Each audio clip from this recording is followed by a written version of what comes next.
So things aren't happening, and work isn't even paying. Our million lowest paid workers would all be better off if they claimed to have mild anxiety.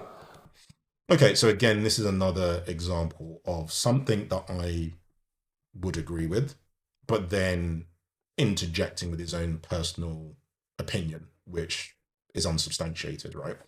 So I would argue that the British contracts, you know, the American dream, can no longer be honoured, right? In the majority of cases, I don't think, when you consider the cost of living and the level of income tax, that it pays in the same way to work, right?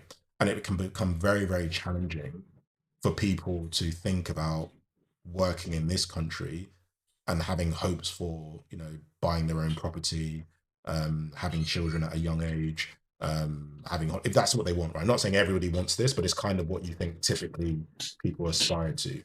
And this is why, again, you have to think about that in the context on this reliance on cheap foreign imports, right? I.e., workers coming from abroad and then taking their chances with these jobs that fundamentally don't pay enough.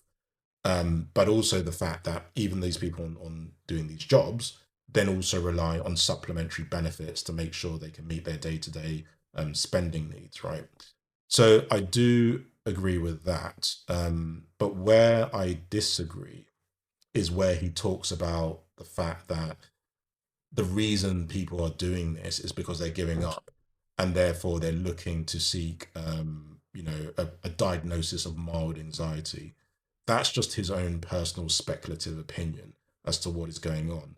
And again, as he did earlier with some of the other observations he made, he needs to ideally refer to some studies that substantiates that position.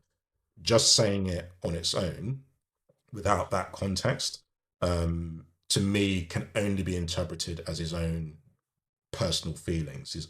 And again, you would hope that when considering an economic position or a vision of the country, it's not entirely led by what I would probably argue is prejudicial views of those that don't work. I.e., the assumption is that they're being lazy and they're slacking off, and then they're using a loophole such as mild anxiety, which again is an emotive, subjective assessment of someone's level of anxiety, to then skive off work.